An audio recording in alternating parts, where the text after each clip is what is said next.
Dive into the pulse of Bills football with Turf to Tape, where veteran sideline reporters Sal Capaccio and film room guru Eric Turner deliver a one-of-a-kind podcast experience, combining Sal's unparalleled access to players and coaches with Eric's razor-sharp film breakdowns. The show bridges the gap between casual fans and hardcore enthusiasts. This is Turf to Tape.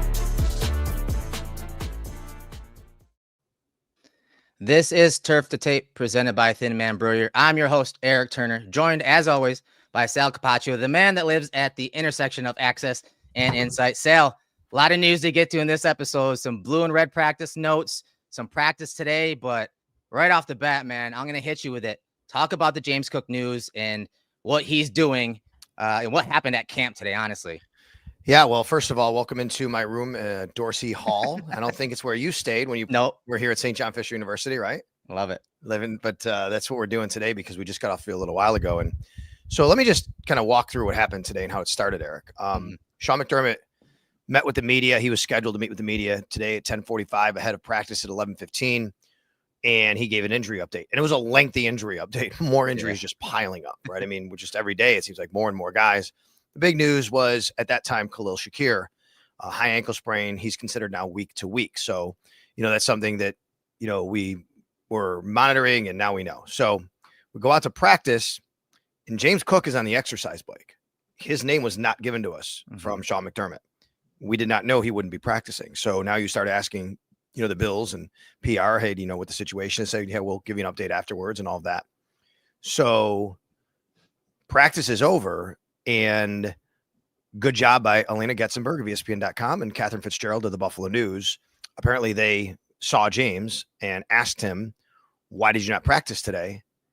And his one-word answer was business. So we now have a hold-in situation here with James Cook. I mean, that's what's happening. And when he was asked if he'd practice tomorrow, he said business. So it looks like this is going to just be something that continues here for a little while. And like I said, I mean, hold in, it was a situation where we thought it could happen, but it didn't back on July 23rd. And I think James has done a great job to, be here, be professional, be on the field, saying all the right things. But suddenly here we are on Sunday, August 3rd, and now it's a hold in situation. And it makes me wonder, because he said initially when he reported to camp, that was always the plan. Right. That's his job. Yeah. He was always going to report. That's fine. Now it makes you wonder what prompted this move by him and his camp. Was it the injuries that are piling up? There's rumors and speculation, of course, with the Micah Parsons news, the Terry McLaurin news, like, hey, is he trade bait? Are they holding him out so he doesn't get injured so they can make a trade? There's that hanging over as a storyline. And to me, it does seem like maybe this was calculated from the get-go. Don't be the problem at the beginning of camp. Show up, do your job. But then, hey, Hard Knocks is there. It's a juicy storyline. You reported. But now with all these injuries, hey, don't forget about my man, James Cook, who's probably the most explosive guy you have on offense. You have all these guys injured at wide receiver positions and tight end positions.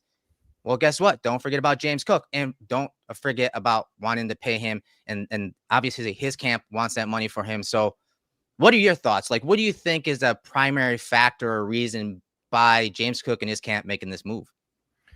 Well, listen, I think that you just mentioned, the word. I think you said like worth, basically. And someone tweeted that at me. And a little while ago, I responded. And I was going to read you this tweet because this is actually the crux of the issue.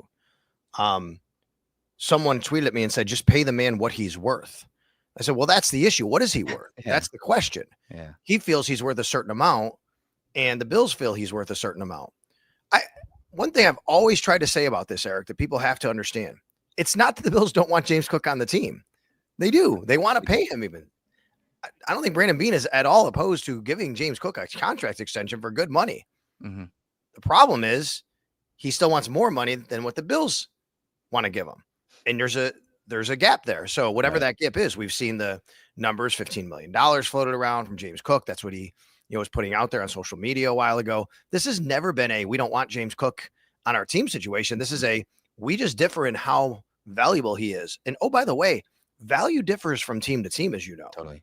James Cook is not, to me, he is not as valuable to the Buffalo Bills as he is on other teams because the Bills have the MVP at quarterback. Right. who they're and they're paying him $50 million a year. I mean, are you going to pay a running back top 5 money when you're paying your quarterback $50 million a year? I think I'm thinking from Brandon Beane's point of view, that doesn't make sense. That's not how you build a roster. Totally. It doesn't make sense. But from James Cook's point of view, hey, I've done all these things that the other guys have done. I should get paid. I see both sides. There's no doubt. But this is how we get here. He has his, opinion on his value. The Bills have their opinion on his value, and they can't come together. And you talk about Beane and how he usually handles these type of situations. You got to give him props when it comes to the running back room too. I mean, you have Ty Johnson in there and Ray Davis. He invested in Ray Davis as well. And honestly, you could argue that those two together are a pretty good 1-2 combination if James Cook is out of the equation. Now, are those guys combined or even individually as good as James Cook? Probably not. But there's enough there that the drop off isn't as steep as maybe some other teams from their first running back to their second and third running back. And the Bills have shown that it's an everybody eats mentality, and that those running backs, regardless if Cook is there or not, those guys are going to get touches in the run and pass game. No doubt. Remember too, last week when James reported, and he mentioned about how he wants to play on third down more. And that's been a sticking point, how much he does or doesn't play on third down. And I said, oh, well, you want to play on third down. What does that mean to you? Like, what do you need to do? And, I think we can all say, first of all, he needs to just be better in pass protection. Right. Mm-hmm. But he talked about how he has to be better in everything, pass protection, catching the ball, running routes. But this is a goal of his, to be on third down more. But why doesn't he play on third down as much? Even we don't have to say he's like bad in those situations. He can be fine, but they have Ty Johnson. They have Ray Davis. Those guys are good at what they do. So to your point of having these other guys, they do have a stable of running backs that can do these things. A little running back note too, just so everybody knows, Frank Gore Jr., he had his knee looked at today while he was down on the ground by trainers. He was towards the end of practice. He was sitting down. They went over and they were doing a little knee test and moving things. He got up, he went back into the huddle, but just something to be aware of, because Frank Gore Jr. now, without James Cook, gets bumped up to a spot, right? Yeah. I mean, him or Darrington Evans would essentially be fighting for the third spot if James Cook's not available. And you and Matt on the podcast the other day talked about a hypothetical situation, a trade of Rousseau to go get Micah Parsons. So let's have a little fun with this. If the Bills were looking to trade Cook, and again, we don't know, it was just he was standing on business. Essentially, when he said that stuff, 8 times, to the reporters today, it was like I had flashbacks of Marshawn Lynch. I'm only here so I don't get fined, right? But let's have some fun with this. Like, what would it take to trade James Cook, to go get a Micah Parsons? And of course, I was going to bring Greg Thompson on, obviously from Cover One, but he had a wiffle ball tournament to attend, a charity event. So we'll look at his tweet. He says, James Cook at 5.3 mil, AJ Epinesa is 6.2, a first in 2026, a third in 2026, and then a first in 2027 for Micah Parsons. And then you'd have to pull some other levers of restructuring some guys so that it fits. And then, of course, then have to go for an extension. So this just trade scenario by Greg, what are your thoughts on it? What's your opinion? Is this something that piques your interest given the players that are involved? Epinesa in the final year of his contract, James Cook obviously unhappy. And then obviously the big thing, especially if we're talking Beane here, are those first round assets in the future. Yeah, I don't think Brandon Beane would ever want to part with 2 first round picks. That's a huge deal for him. But you're talking about the kind of player at the kind of age that he's been coveting, right? Yeah. I mean, you're talking about Micah Parsons, an elite pass rusher at 26 years old. He's still got lots of years left. Yeah. It is going to be tough to pay him, though, because he's going to want to get paid and be paid, amongst the highest paid in NFL history, as Greg points out there, make him the highest paid non-QB in NFL history. The Bills love James Cook. Brandon Beane tells you that all the time. And he is really important to the Bills. It's not like I don't agree with, well, you just roll with anybody. I think James Cook is good and he helps you. He's very good. Right? I mean, maybe the drop off to the next guy, because of the way the Bills run their offense, because they have Josh Allen, the drop off to Ray Davis, you could still win a lot of games, but James Cook is a good player on this team. AJ Epinesa is an interesting name because there's a numbers crunch there because of the suspension to Solomon stepped up pretty well too, right? Has. And they got the young guys too. AJ's always been the guy to me, Eric, and we've talked about this. AJ's always been the guy that, man, at the end of camp, if you have too many, maybe that's the guy that gets moved. Right. They've done it before with Bam Johnson. Now, not different than AJ. Bam was a couple years into his career. They've done it with offensive linemen. I mean, Wyatt Teller. And then he turned out to be great, obviously. Yeah. Right. Russell Bodine, right? Was that his name? Russell Bodine? Yep. Went to the Patriots. So they've done this.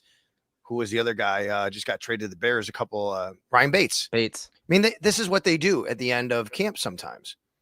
I would not hesitate to think that the Bills could look to save something with Javon Solomon's ascension, with knowing they have numbers crunch, and say, you know what?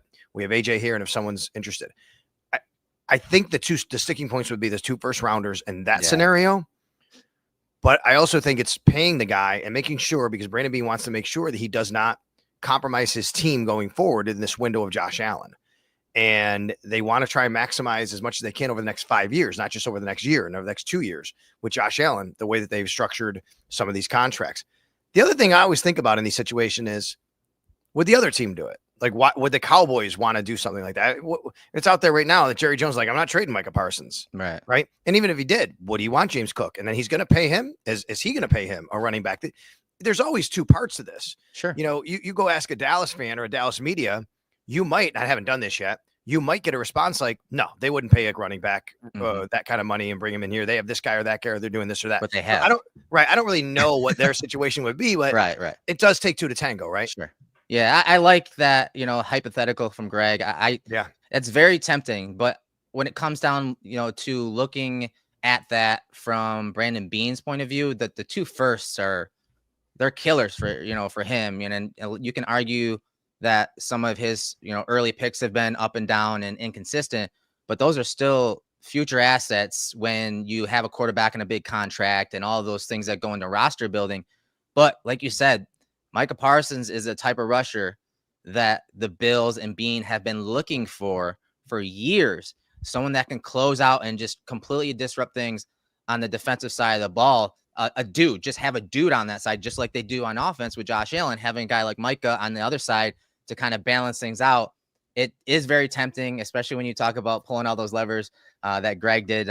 He's good at that. That's why I wanted to bring him on. But again, he had a prior event. So with that said, man, that's the first time I've ever been on a show where someone said they couldn't make it because of wiffle ball. Just want you to know that. That's all right. I get it. I was like 5 minutes before, I'm like, hey man, you want to jump on with us? She's like, oh, I can't. It's a softball or a wiffle ball charity event, and I apologize. So he's like, the major sticking point though in all of that is obviously when you're trying to make a trade for that player, Parsons, the money that he makes has to match what is going out. So it's got to be even Steven as a trade is made. Then you can extend the player. And he said it would probably be in the range of 5 years, $210 million for Parsons. So that's 42 AAV. That's a hefty price tag after that trade. I'm usually the guy that throws a lot of water on these things. Like I usually am. Because it's like, I think fans just get too caught up in trying to be GM and play fantasy football and all that. Right. Yeah. It's funny, but yeah. And that's what I would do about, like, people asked about McLaurin. I'm like, dude, he's 30. Yeah. They're not going to pay him. Like the Bills don't want a 30-year-old receiver making that much money. He's a really good player. Very good. I do feel a little different about Parsons though, because he is the age and the position of what they've coveted and wanted for the last several years. Yeah, that's prime. That's a prime position too. And he can do a lot of different things for that pass rush that they've been trying to, again, get for the last few years. So where do we go from here with James Cook? Is he back at practice tomorrow? What do you think is going to happen? We don't know. We don't have anything from the Bills yet. Brandon Beane has not spoken. Don't know if he will tomorrow. At some point we'll get, a comment from them. Or hold on. When's the next practice? I'm sorry. It is tomorrow at 9:15. Okay. 9:45. Sorry, 9:45. If you look at a Bills training camp practice schedule, it might not show up, Eric. It's not showing up, because it's actually closed to the public. Okay. But they will be out here. There will be some fans out here, but it's mostly like corporate partners they deal with. And, it's a special access kind of deal for those. Will the media be out there? Will you be out there? We will. Yep. We'll be here. So I'll be here tomorrow. We'll watch and look at, based on the tweet that we had from Elena. Let me just go back and say and read it. I think she said she asked him about tomorrow and his response was business. So where does it go? It looks like this is something that's going to be kind of on the table here for a while. Yeah, we'll find out from you and everyone, out of practice tomorrow, whether he participates and what happens from here on out. But definitely an interesting story, and I'm sure there are many factors to it. We'll be, keeping our eyes on X tomorrow as you guys give us the update. So with that said, we actually were going to talk a lot about the blue and red practice out at Highmark the other night. And I want to get some context to that, but also just camp in general, man. So you gave us an update on Shakir, and high ankle sprains, they do take usually several weeks. Luckily for us, it's August 3rd. So there is plenty of time, till the regular season. And I also just like how Brandon Beane has kind of hedged his bets for the slot position. So he paid Shakir. Okay, but I'm not just going to rest on that. If Shakir goes down, who is obviously a huge piece to this offense from that slot position, and overall, they needed other guys that could fill in at a high rate when a lot of the offense is geared and run through that slot. I mean, bringing a guy like, I know he's been injured, Curtis Samuel, he had 404 snaps in the slot in 2023. Elijah Moore, I think this is where, him coming back healthy now and participating. I want you to talk about him and what you saw in the blue and red, and even maybe out in practice today. He played 490 slot snaps in Cleveland in 2024. So talk about Shakir's injury, but also how Brandon Beane has done a really good job of hedging his bets with Shakir if something were to happen, just like we saw. Yeah, I think back to that Baltimore game early last season when they lost Shakir, their offense just could not do anything. They sputtered. I don't think he played in the Houston game either, right? Was he out of that game? Yeah, I don't. That was Josh's worst game, one of the worst games of his career, really. And I think what it is, Khalil. It's not that Khalil just is so dynamic and does all these great things. He's a really good player. What he does, Eric, as you know, he kind of allows everybody to be able to be a little bit more versatile in their roles, right? Without Khalil, you kind of have to pigeonhole people. Say, all right, we need this guy here in the slot. We need this guy outside. Right. With Khalil, because he's flexible, now you can move other guys around. You can do a lot of different things that they want to do. So I think that that's really the value of Khalil Shakir. And of course, he's just so consistent. He had that catch rate, which is through the roof last year. He's such a great outlet. He kind of like a running back outlet, playing kind of like Cole Beasley in a lot of ways in the slot. And that, but man, he's so good with the ball in his hands, and he can play outside. He's a little more bigger and physical. He's good down the field. He can be a blocker. So you can use him in all these situations. That's why losing him is so tough on this team for the next several weeks. And if he isn't able to go against the Baltimore Ravens, ironically, again, against Baltimore, I think it's a huge deal. But you're right. The Bills did a good job to at least have options. And first name comes to mind for me is Elijah Moore. Elijah Moore is a guy that has excelled in the slot. He can run down the field. He has juice to him. I think Elijah Moore, where he wins is off the line of scrimmage, really is what he does. He's good in right away with his feet. And you can see that out here sometimes. I think today was a really good day. Elijah caught a couple of passes today. He's getting more opportunity because there are guys that are out. The other guy that I think that can really help, but he isn't getting on the field right now, is Curtis Samuel. Yeah. Curtis Samuel is signed here to be a guy that could do a lot of different things. He can line up outside. He can line up in the slot. He can line up in the backfield and help you out. And here he is again. He's not participating. And last year he missed a time. He got hurt. He hurt the toe in training camp, and he never fully recovered. And he never, got his timing back. Joshua Palmer's an outside guy. He's not really going to play in the inside. He does have that kind of game that if you really needed to do it. Then I think Laviska Shenault, we forget about him. I'm not predicting he'd make the team, but at least there's a guy there that has some skin in the game and skin on the wall, right? He's played in this league. He's been in the slot a little bit. I'm going to give you a guy that's had a really good camp that I think has gone really under the radar, and that is Jalen Virgil. Jalen Virgil, he can play football. He's a good football player. And special teams too. Yes. Remember, the Bills signed him to the active roster last year. Right. Not just elevated him, they signed him. And this is a guy that in a pinch, he can really kind of help that back end of your wide receiver depth chart. You're not going to put him on the field and throw the ball to him 10 times, but he might be good for a throw here or a throw there, and then be able to basically do all the other things that you need a wide receiver to do. He can block in the run game. He's not the biggest dude, but he plays special teams. Like you said, you can save a roster spot because of what he does for you on special teams if you want to go with him. And I like that. Now, they had him last year on the practice squad, and maybe he ultimately winds up there again this year. But I like that. Of course, you have KJ Hamler, who's also getting opportunity now. Yeah. KJ Hamler had a couple nice catches today, getting opportunity. The other guy that's starting to peak a little, starting to pop a little bit here, Christian Wilkerson. If you're out at camp number 82, Christian right? Wilkerson. Yeah. He's a guy that's starting to pop a little bit. He was very noticeable today at practice.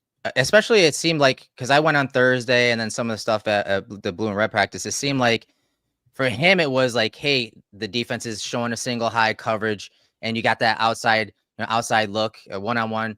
A lot of stuff off play action because he's got some juice. So you're seeing a lot of the, some of those deep shots down the field. But I like what Bean has done at that position, that group, specifically guys that can play the slot. Just to put in perspective how important Shakir was to the Bills offense last year.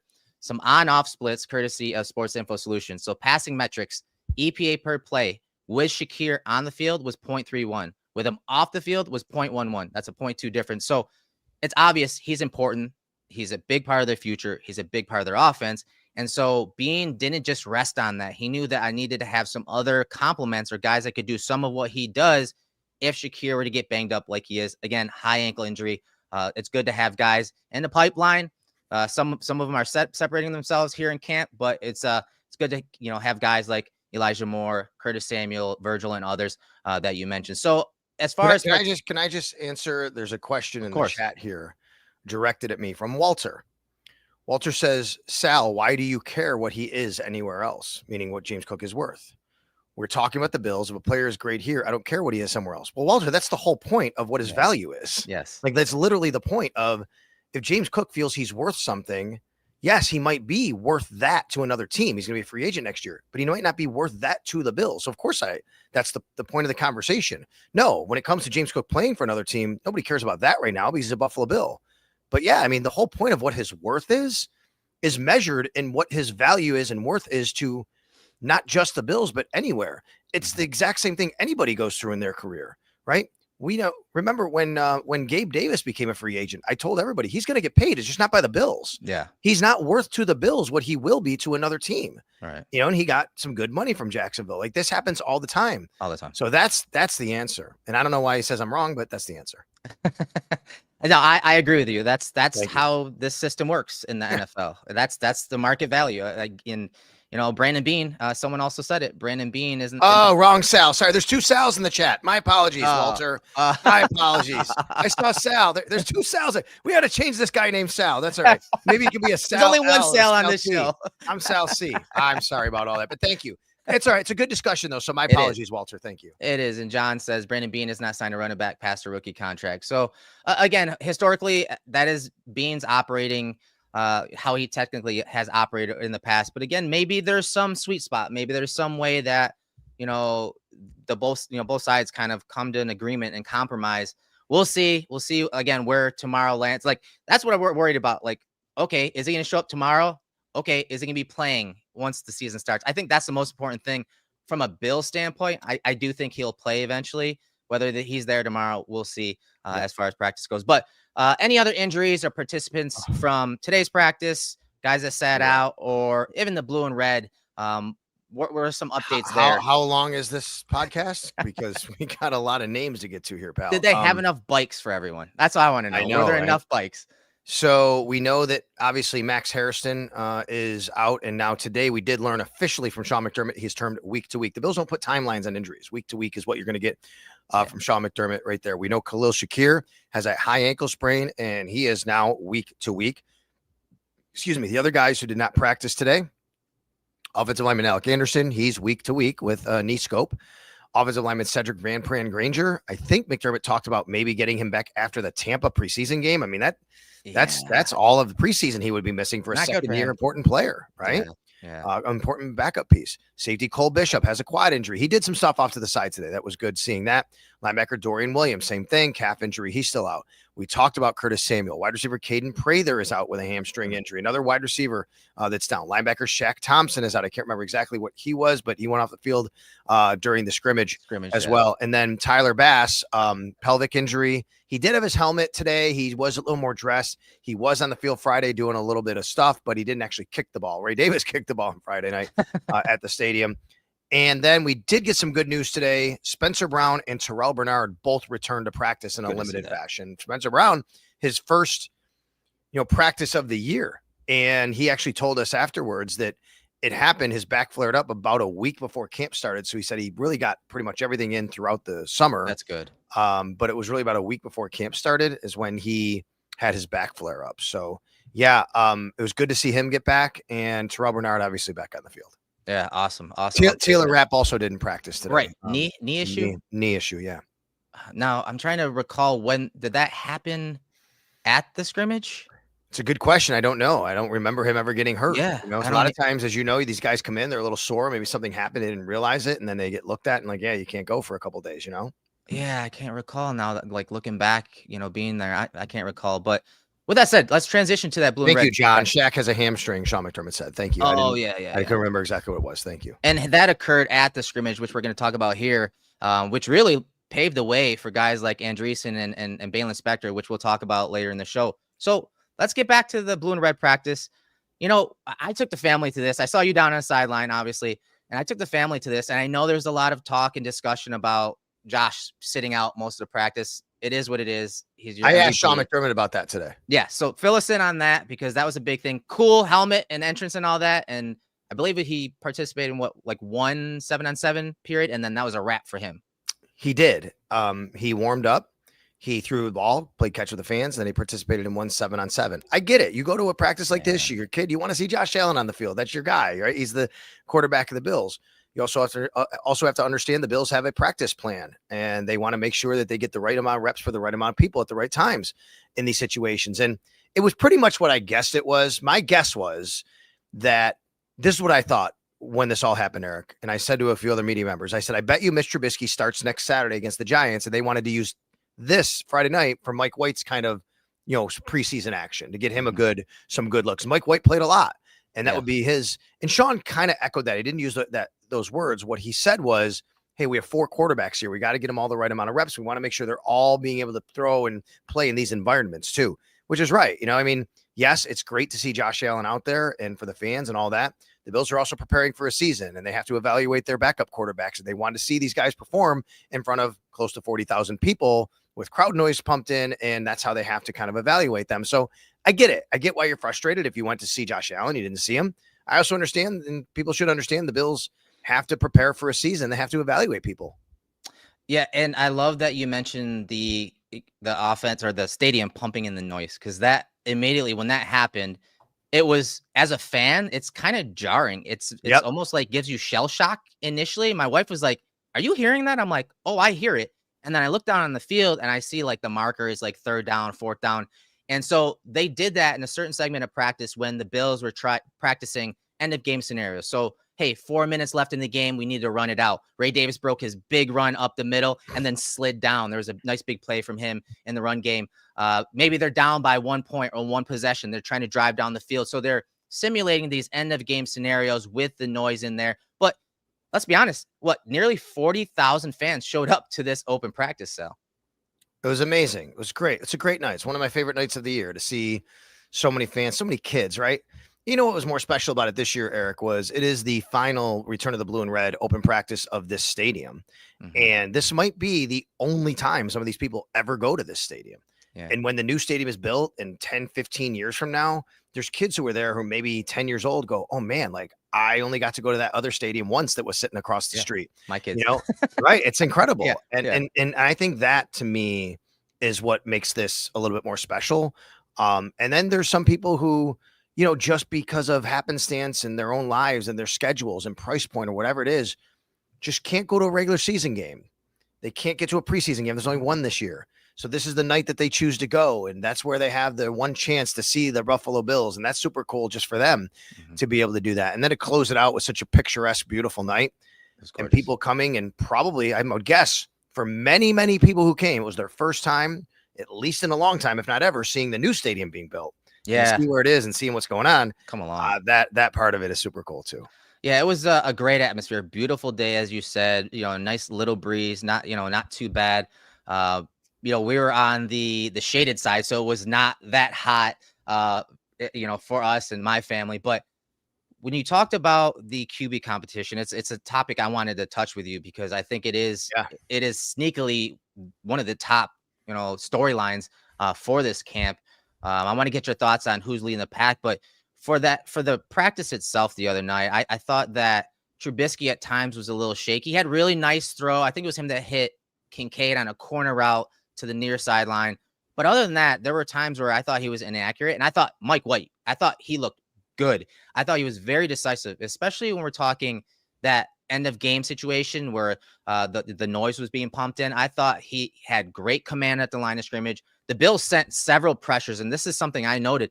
The Bills sent several cover zero pressures in these end of game scenarios, and it's something that we've studied at Cover One, and a lot of fans and yourself have noted over the years that end of game situations have been shaky for the Bills many times, where the defense is giving up a touchdown or some points in a final drive and they're losing the game. And so I thought Mike White handled the pressure and these cover zero looks very well. He knew when he didn't have enough guys to protect. He knew when he just had to throw it away. He knew that, hey, I'm going to try to drop it into a bucket and have a guy run to a point. I like Mike White, and I think his chances of beating out Trubisky may be the best that we've had since Josh has been on a team, as when we're talking that backup quarterback situation.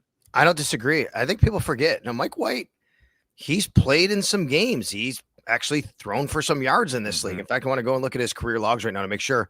He threw his first ever start in the NFL, Eric. He went 37 of 45 for 405 yards, 3 touchdowns, and 2 interceptions, right? I mean, yeah, the guy, he's kind of Jameis Winston light in some of his stats, right? You know what I mean? Where he's going to give you these big monster numbers. He's also going to kind of give it to the other team a few times. Sure. But the guy can play, and he's tough as nails. We saw him when he got hit by Matt Milano a few years ago in Buffalo as well. I've always liked Mike White. I think Mike White is a guy that, by the way, that wasn't his only really good game. He's thrown for 300 yards and high 200s. Doesn't have a lot of starts under his belt. No. He would actually help the Bills save $500,000 if they were to release Trubisky instead of him. And right now, money's tight, right? Salary cap. So that could help. Now, I don't know if the Bills would care as much, but the Bills would also eat $1.7 million by releasing Trubisky. Maybe that matters to them. But just overall, that money's already accounted for. So let's say you keep White, you save $400,000 instead of keeping Trubisky. If you want to go that route, I think that Trubisky does offer a bit of a mobile element more than Mike White does that they like. So there's something there in his favor, obviously. I agree with you. I'm liking more and more that the chances of maybe having a true competition at the end where we don't know maybe where they're going to go. And they're going to battle it out. I don't think Shane Buechele is going to make this team. I just want to be that clear. But I will say, Brandon Beane and the Bills love Shane Buechele. Yeah. He has all the moxie. He does everything right. He's a little bit smaller, but he's tough. He worked under Andy Reid and Patrick Mahomes. He's been now under Josh Allen. He kind of is the perfect scout team quarterback. Yeah, exactly. Right? Yeah. He can add a little spice to that opposing quarterback when you're talking about your defense is going against the scout offense and he's a quarterback. He has a little bit of everything. Some of that on-script stuff, some of the off-script scrambling and out of structure type stuff. He can do a little bit of both. I like what, again, I'm giving kudos to Beane again. I like what he's created with the number 2 position at quarterback in the competition. Mike White, Trubisky. The thing with him is, yes, he's athletic and he can get out of a jam if the O-line surrenders or pressure, but the Bills do have one of the best offensive lines in the league. Maybe this is the year you don't rely on the outside of structure stuff and rely on more of a quarterback that can stand on the spot like Mike White versus Trubisky, who can scramble around and do some stuff. I'm worried about the shakiness versus pressure for Trubisky and his inability to keep his eyes down the field when that pressure hits. But again, Bills offensive line is one of the best. So who knows where they will fall when it comes to the backup quarterback position. But it's been an interesting storyline thus far in camp for the Bills. I do want to point this out a little while ago. Tom Pelissero was on with Mike Garafolo on the Inside Training Camp. And he said, I just want to get this here. This is from Matt Perino quote tweeting it. So that's where I'm getting it. And Mike Garafolo. So here's the quote from Tom Pelissero, according to Matt Perino. This is between the Bills and James Cook. Quote, the sides have been engaged. From my understanding, they have not been that far apart through the course of the talks. Wow. Interesting. That's an interesting update. Yeah. That's very interesting because I would not have assumed that. I would not have assumed that they'd be even anywhere close. So then what are they doing? Like if they're that close, that makes it even crazier. Is it possible, Eric? Is it possible that maybe he sat out because they are close and he doesn't want to risk? Doesn't want to get injured. right? Like we're that close. I don't want to risk it. If I get injured, that could make the deal fall apart. Not you don't trust the team to honor it, right? But we've seen that Right. happen before, It where does. Yeah. a team has. This happens in hockey actually a bit, where there's a guy close to a contract extension, so he sits because he doesn't want to risk. That could happen. I don't think that's exactly what it was. It feels like this is more of a hold in, which it is either way. But interesting update there from Tom Pelissero. And so I'm gonna play devil's advocate. Who's the source there? Like, what would be the motive behind that? You know what I mean? Like, is that the team putting that out? Hey, no comment to you guys in the media, but hey, we're gonna put it out to the guys at NFL Network or wherever, just to kind of smooth it out a little bit, right? Like, hey, yeah, no, because we're doing our who part. would be more motivated to have that out there? Probably the Bills, because they want James to know, hey, we're working with you here. Yeah. Right. So, to all contrary to reports, like, hey, no, we're actually working on this. We're close. I don't know why he's holding out and standing on business. That's the PR side of things, and I'm sure again we'll have some type of conclusion or I don't even know. It's been so fascinating to see because again the position running back Brandon Bean, his history at paying that position or not paying it for that matter, and then these games in the media. But it's great for Hard Knocks. It's there. All this is going to be documented. Yes, it will. We're going to see it soon. So then we get to see some of those breadcrumbs and see maybe where these sources and information are coming from. So let's try to move on to the tight end group. I'm going to get your thoughts quickly on the tight end group. Obviously, some injuries throughout camp. What did you see at the practice, out at the stadium, but also what have you seen today? What are some of the updates there at the tight end position? First of all, I think Dalton Kincaid is really starting to stack together some days. He really had a nice night Friday, not Josh Allen throwing to him. We know that. We just talked about that, but he made some nice catches, a couple real good toe taps in the sidelines, corner of the end zone. Mike White, Mitch Trubisky, whoever was throwing to him. I just thought that was really some real good, work in progress for him because he's been out a little bit here, obviously. And he needs to be on the field. He needs to be healthy, and he's going to be a big part of this offense if he is. Number two, Dawson Knox coming back. He's Dawson, right? I mean, look, I get it when people say, like, look at his contract. Eric, you know as well as I do, the Bills just believe Dawson Knox is extremely valuable to their team, to their organization. I'm not talking about necessarily on the field. Yes, he is valuable on the field. I mean, to everything they do off the field, on the field. What he meant to Dalton Kincaid this whole offseason when he went through what he went through after, the pass and the way it ended against Kansas City. The guy I want to talk about is Jackson Hawes. I mean, he is as advertised when it comes to blocking. This guy can block. And I was here today. Zach Jones of WGR was here today. Zach was doing the weekend show, and he was here. And he said, he told me that he was watching the tight ends. I didn't see this. And Rob Boris, he said almost every time like Jackson Hawes would go, Rob Boris would go, yeah, that's it, Hawes. That's it, Hawes. Like he was really pumping him up. And that was really cool to see. Jackson Hawes not only can block, though. I'm telling you, I've seen the guy leak out and catch the ball. I think he will be a red zone and short yardage threat catching the football. Yeah, he's been, I mean, even the minimal practices I've been to, he stood out. They ran a leak play to him where he was just wide open on a shallow drag on the backside. It doesn't seem like, obviously injuries have played a part about, how many reps he's gotten, but it doesn't seem like the game is too big for him. Obviously, like he's playing inline, offline, moving, run game, pass game. The Bills have run a lot of 13 personnel throughout camp, probably because Alec Anderson, he hasn't, really practiced. He's injured. And so they haven't run as many 6 offensive lineman sets as what I saw at camp last year. So you're seeing a lot of that 13 personnel, 1 running back, 3 tight ends. You're seeing a lot of Davidson, Jackson Hawes, as you said, and Kincaid started working in there a bit. But it's interesting what they've done. I feel like because of the injuries at wide receiver, they have been working the tight ends a lot. It feels like they're targeting them a lot more in between the numbers, and as opposed to just continuously working the boundaries with the receivers, it seems like they are targeting those guys. And obviously it's great for those guys to get reps in the Bills offense.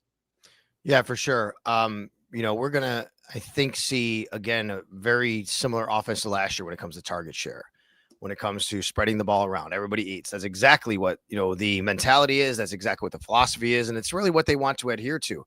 And it's tough because you want to see Dalton Kincaid have this big leap, and you want to see Keon Coleman have this big leap, but there's only so many footballs to go around, right? And I don't really know where the numbers wind up lying at the end of the day. Yeah. But the Bills want everybody to be involved and to create matchups. That's really what this is about. It's all about creating matchups. If you can get everybody involved, you can then create matchups and you can exploit matchups. Totally. No, it's been fun to see that competition play out again through camp at the tight end position. So let's move on to a receiver here. This is going to be our tapped in segment brought to you by Thin Man Brewery, and our tapped in player, our locked in player for majority of camp and that blue and red practice the other night has been wide receiver Keon Coleman. The Bills, when you watch them practice, Keon is going to be a big part of this offense. And I think aside from Josh Allen, what's hilarious is when you're watching the players run out to the field at camp, aside from Josh Allen, Keon Coleman actually gets some of the loudest cheers when he comes onto the field, which he's a polarizing guy. You know it. We know it. He's a polarizing guy, character, personality, on the field, off the field, but also the fans. But he's been tapped in and talked about from just about everybody in the media and analysts that have been out to camp. So he's our tapped in player for camp so far, but also the blue and red practice. So what has Keon showed you in year 2 in this camp? The way I described it on WGR Bulldog the other day is I think Keon has been more intentional in the way he runs his routes. I think he came into the league thinking, okay, I'm this really good athlete, crossover, college basketball, college football. I have a body that, a lot of these guys, they don't have that I have at wide receiver, and I can be able to high point the ball or box a guy out when the ball is coming down. No, he's not going to beat you with his blazing speed, but he knows that, he's a good athlete that can do all these things. I think once you get to the NFL, you realize those margins aren't as wide as you think. And everybody's a great athlete. These corners are the best in the world at what they do, right? So I think from him he talked a lot about route running this offseason, getting better at route running. I see that because I think he's been more intentional. What I mean by that is, Eric, I think he's slowing down a little bit more at the top of the route, understanding how to use his hips, how to use his feet to run the route to where he's supposed to be, not just try to get there. There's a big difference, right? If you run the route where you're supposed to be instead of just trying to get there. Right. We talked the one day about him catching the ball, sticking his foot in the ground and going upfield, right? That's part of this, which is, I think he's understanding how he has to navigate a football field by using his route running and to be somewhere where he's supposed to be with the timing of Josh Allen. Yeah. You can't just get into this NFL. You can't come into the NFL and go, oh, I'm just going to do it because I'm an athlete and I can go there. And that's not a Keon Coleman thing. That's anybody thing. All these guys, a lot of these guys are like that. It doesn't matter what position you play. You've always been the best at where you played and I'm the best person on the field. You've never had to maybe be that guy who has to dial in and have those real thin razor margins for error that you have to be on top of. And I think that that's, to me, what I've liked about Keon. He's more intentional in what he does. Now, he's also been inconsistent. He dropped 2 balls on Friday night. He should have caught early on. One from Josh Allen on 7-on-7, one from Mitch Trubisky, I believe it was, over the middle on a crosser, and 11-on-11 should have been a big gain. And those are the consistencies that he has to clean up. You have to catch those footballs. Now, later, he made 2 great catches. One was against Christian Benford. And he did exactly what I said. He was down the sideline. And Eric, I don't know if you saw it. He kind of bodied Benford, and Benford couldn't kind of get over his shoulder. Over the top. Yep. Yeah. And he did a great job to lean in where he should to make sure he could catch it. He could catch it. Like, that's what you want to see, but you want to keep seeing that, but you got to get rid of those other inconsistencies that are happening. And I love that rep because Benford was impressed. He was up in Keon Coleman's face on the snap. Coleman stabbed outside and took a 9 route, went outside, released outside, and Benford couldn't even get his hands on Coleman. And there was immediate separation vertically up the route of, up the stem. And then throughout the route, as the ball's coming in, like you said, he maintained that separation, kind of locked it in. And that's one thing that, is so different about Coleman versus some of the other guys is he's got that physicality and the body to naturally box out a guy. It's like, it comes natural to him. When you watch him at the catch point and he's extending his arm and kind of, creating some separation, like that all is natural to him. A former basketball player, that is just second nature to him. And, when McDermott was asked about Coleman today and what he's seen, the thing he mentioned was the consistency when we're talking the 50-50 balls. And I found that interesting because that is obviously a role and niche that he has to lock down. He has to be better at in those contested catch situations. And I think he's one of the few that, regardless if he's dropping a couple early on in those, 7-on-7 periods, when you see him in team periods, it's like he's a gamer. He just reminds me of a basketball player that is very streaky. He gets hot. He's a gamer. In those big moments, they can look to him. And I think last year, people don't realize when he was healthy on third downs, he was the second highest targeted player on third downs last year at 15.4% across the receivers, Amazing. the running backs, and the tight ends. He was second in touchdowns behind Mac Hollins with 2. And Hollins had 3. So I do think there's an inherent trust with a guy like him because of his size, what he brings physically, body control wise, and then just those 50-50 balls. If any of these quarterbacks feel like they're in trouble or they're at the end of a play or outside of structure, they have an inherent trust to say, you know what, if I give him a chance, there's a good chance he's gonna bring it down. Now, again, if it reminds me of early Dawson Knox, Sal. Yeah, early on in his career, he had Yes. drops, and they were the easy ones, but he made the hard ones look so easy. Yeah, I know. It's just like that. I've compared it to Gabe. Remember, Gabe had a few of those. Gable, yep. Right? Gabe Davis was like that, where he'd make a big play and like, wow, like great catch on the sidelines. I mean, they don't win the Indy playoff game without Gabe Davis making a couple of those catches, right? Totally. And of course, we all know what happened in the AFC, the game when he scored the 13 seconds game, I'll say, in Kansas City. And then, but he would every once in a while you'd drop one. You're like, oh my gosh, like you got to hold on to that, right? So, that's the thing. You got to be consistent. You got to make the easy ones because those are the ones. I think sometimes guys, they're so dialed in on trying to make every catch that maybe you just let your guard down a little bit on those ones that you just can. Maybe you see green grass in front of you, green turf, right? Whatever it is, you got to be more consistent and stay dialed in on those. Totally. I mean, the first drop the other night was like a 7 to 9 yard curl route. No one really near him dropped it. The other one was like a 10 to 12 yard dig route over the middle. Good separation, really no one near him or in that zone, and he dropped it. But then you have guys draped all over him, and he's bringing those plays in. So it reminds me of early Dawson Knox in his career. So as of right now, Keon Coleman, tapped in player, courtesy of Thin Man Brewery. And if you guys haven't heard, Thin Man is, bringing big things this year. The fan favorite is Pils Mafia. It's getting a bold rebrand and is bringing back up, and they're introducing Mafia Light. Meet your new tailgate essential. Mafia Light hits different with just 3.5% ABV and only 80 calories per 12-ounce can. Drinks like water with notes of beer. You're going to have this probably in the Buffalo and Rochester area in early August, just in time for tailgate season. It's one of those beers that when we're talking August heat and we're talking, preseason games and even going into September, you want something that's kind of light and that's not going to be completely filling. Mafia Light is going to be that for you. So make sure to keep your eye out for Mafia Light, courtesy of Thin Man Brewery. And once again, Keon Coleman, the tapped in player for this segment. And thank you to Thin Man Brewery for sponsoring this segment for the next year. So with that said, we got a few more topics I want to get to before we run out of time here.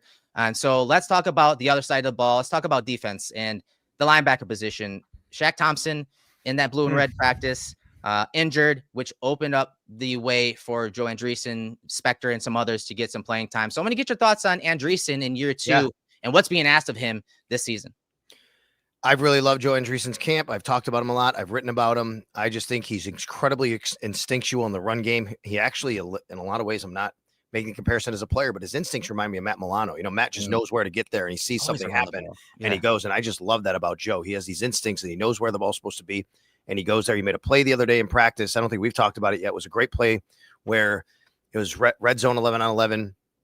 And Josh had Ty Johnson in the flat and he went to throw it to him. And Joe saw it and he started making a beeline and Josh saw Joe see it. So he wasn't there yet, but he knew he was coming. So Josh had to pivot, go across the middle of the Dalton Kincaid. And by that time it became incomplete because it was a little bit of off timing. Joe made that play happen, even though he wasn't actually the guy involved in the play. Right. So I love that. Today was the first time I saw Joe get really beat in the passing game. Ty Johnson this time did beat him down in the field on the sidelines, one-on-one, beat him. Great throw by Josh. Had him beat by a couple steps. He took it to the house. That said, I just think we're in for a battle here between Joe Andreessen and Bale Spector. I really think it's a true backup middle linebacker battle. Now with Terrell Bernard out, Matt Milano with a vet rest day the other day, and Dorian Williams out, I thought it was interesting. They used both Andreessen and Spector on the field. Eric, what they did was Andreessen played the Mike. Spector played the will. Now I could look at that two ways. I could look at it and say, okay, that means Andreessen is the backup Mike ahead of Spector. I could also look at it and say that means Spector is more versatile and they like to have him. It really kind of depends on how you want to look at it there, because these guys are both in the mix to be the backup Mike.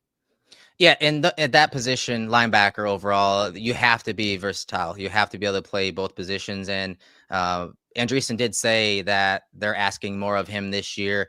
And I think that comes with the territory when you're trying to be a Mike in this defense. You guys know Terrell Bernard is that guy that's everything for this defense. He's the one communicating pre and post snap. Anytime there's motion shifts, he's the go-to guy at setting the defense. And so that's a lot of responsibility for a second-year linebacker. And from what I saw when he was at Mike, he looked natural. He looked comfortable. I do think overall, he's super athletic, a 9.35 relative athletic score. But I do think his best work is in and around the line of scrimmage, especially against the run. He just sniffs it out. He reads those run blocking concepts so quickly, like you said, like Milano, and just puts himself ahead of blocks where he doesn't even have to necessarily, shed a block, engage a blocker. He just beats a guy to a spot. He's very instinctive, and he reads the run blocking very well to put him in and around the ball. I do think there's going to be inconsistencies in the pass game, whether he's at Mike or Will. And one way to kind of minimize that is to put him at Mike, because at Will, you're going to get matched up consistently, especially when you're talking man coverage, running backs, tight ends. And I don't feel comfortable with him in that regard or role yet, but I do think he's got the ability to do it. I think that part of his game is not quite there yet, but if we're talking in and around the ball, up and down the line of scrimmage, he's your guy. He's always right there at the play. At the scrimmage, he made plays in the backfield, tackles for losses, plays at the line of scrimmage. And even, like you said, the entire camp, he's been doing that each and every day. Yeah, and both these guys are special teams players, right? And Andreessen played a lot of special teams. Balen Spector plays special teams. I just think at the end of the day, it might come down to availability. And we all know that Balen Spector's had some availability issues. And if this team feels, if it's tied, about who they want to keep, you might have to lean towards Joe Andreessen because of his availability. Maybe there's a spot, maybe there's room for both, because I'll be honest with you, I don't see Eddie Ulofoshio much in the mix. Yeah. Maybe that's the odd man out. Shaq Thompson, they like because of his versatility. Yeah. And he could be a guy that could make it. So there's going to be a real interesting decision coming at linebacker. Yeah, I'm excited to see how this continues to play out. Another player that I thought stood out and quite possibly was the best player on the field at the blue and red practice was Ed Oliver. He just moves at a different speed than everyone else. And that's not to say he hasn't always been like that, but I think we forget, especially we were talking this offseason and trying to add pieces up front to pair him with somebody. The thing that we all have to remember is that he is really the straw that stirs this drink. The defensive linemen that play with him have to play off of him because he's so fast, he's so sudden, he's so disruptive. And a lot of times, the other three defensive linemen that are playing with him are playing off of him and complimenting what he's doing because he is that penetrator and really that disruptor up the middle. Listen, we all know the Bills got bigger on the defensive line. And one of the reasons why is because they want to pair Ed Oliver with guys that can – tie up the offensive lineman, and Ed Oliver can do his thing, which is being a penetrator. The Bills run a penetrating defense. You know this, Eric. They're a defense that wants their defensive linemen to penetrate and get upfield. Well, that's what Ed Oliver's game is, and he's gonna have opportunity to do that a little bit more with some guys who are a little bit bigger. That even though they're penetrating, if you want them to, they can anchor a little bit.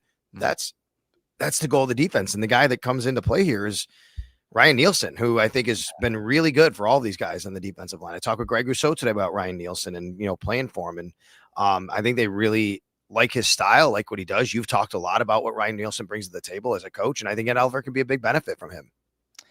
Every time I see a video of Nielsen working the D line, it's always working on the hand placement, and more importantly, the strain. Like he just like Aaron Cromer, a lot of their walkthrough in individual periods, it's okay, they're engaged and you're changing the strain and pressure of, the blocker or the defensive lineman. It's always about the details when you watch some of the video of Nielsen teaching Rousseau. And he's been working very closely with Rousseau in some of these videos. I'm like, man, Rousseau's getting a lot of attention and detail with, with Nielsen. It's good to see because like I said, I think Oliver is that disruptor, and the size and length that they brought in, whether you're talking, at Deion Walker, TJ Sanders, Landon Jackson, those guys, and the, DNs and D linemen they have, all big, tall, long guys that can again, hold down a blocker but also put their eyes into two gaps. Not saying they're going to two gap, but when you have a guy like Oliver who you just want to cut loose and go disrupt, getting the hands on a blocker for the other three defensive linemen is that much more important on top of the eyes. And there was a clip today where Nielsen was working with Bosa, and he's working on, hand placement again on a bag, and he's telling eyes up, eyes up, eyes up. That is what Nielsen is bringing. And so I'm excited to see, we've talked about it several times, because I'm excited to see how that translates to the field, how that impacts this D-line, but most importantly, how Ed Oliver is the guy that is really the engine to this D-line and pass rush when we're talking the Bills defense. The guy that I think we can talk more about maybe next time as we run out of time is a guy you brought up earlier. I think Javon Solomon is popping. I think he's going to be a real like interesting guy here when we get to the end and what he might be able to do on this football team. He's coming along, and he was a great pass rusher coming out. He's a shorter guy, 6'1", but he has long arms, and he's not just flashing as a pass rusher now. He's making plays in the backfield against the run, and he's got the ability to stack because of those long arms. But again, a little shorter, but he's looked very good. Great way to round out the defensive side of the ball. So, Sal, give us some quick updates. Next practices, anything going on, radio, writing? Yeah. So I just wrote my story at WGR550.com, so people can go check that out. It's all about James Cook and his contract situation. He basically, in case you're joining us late, he essentially has a hold-in going on now. He did not practice today. He said it was due to business. So that's written, as well as all the injuries. They are starting to pile up. I'll be on with Jeremy and Joe Monday morning. I believe at 8 o'clock, I'm going to be on with them. The team will practice tomorrow, Monday, 9:45, but it's not. Don't come here. Don't look for a ticket if you don't have one, because it's closed off to the public for fans. There will be some fans here. If you see video, that's more the corporate partners and people like that, some friends and family. But we got that going on. And of course, tonight, if you're watching me anywhere tonight out here in Rochester, Eric, I'm going to be over at Adrian Jewel's Custom Clothing. Going to be doing in conjunction Sal's House podcast with Del Reed of 26 Shirts and Mafia Ties, a Mafia Family Ties podcast. They're going to bring some 26 Shirts merch. There's going to be some pizza and some drinks, and we're going to be talking with Greg Connors of Connors and Ferris, and Thad Brown of WROC TV is going to join me. So we're going to be at a nice clothing store. Yeah, I know it's kind of lot to talk about. Store. It's a beautiful spot. It's unbelievable. That's cool. We want you to come in and see everything, and that's why Del's going to come out and give out some shirts. It's going to be cool. That's exciting. You've been everywhere. That's why I said you're at the intersection of Access Insight. You've been doing a ton of different things. You're pulled in many directions, which is why I'm happy and enjoy getting, an hour out of your time to talk football and bring, Bills Mafia, a little different twist on some of the insight that we can give, all of the fans. So we appreciate everyone joining us live on YouTube and, later on, if you watch it later on YouTube, appreciate that. But also let everyone know and share links for iHeartRadio, Spotify, Apple Podcasts. We're audio platform across the board as well. And so share that with some friends who you think would enjoy this show. Again, it's a little different twist to the type of content that is out there for Bills Mafia. But on behalf of Turf to Tape, I'm Eric Turner. That's Sal Capaccio. We'll see you on the next episode.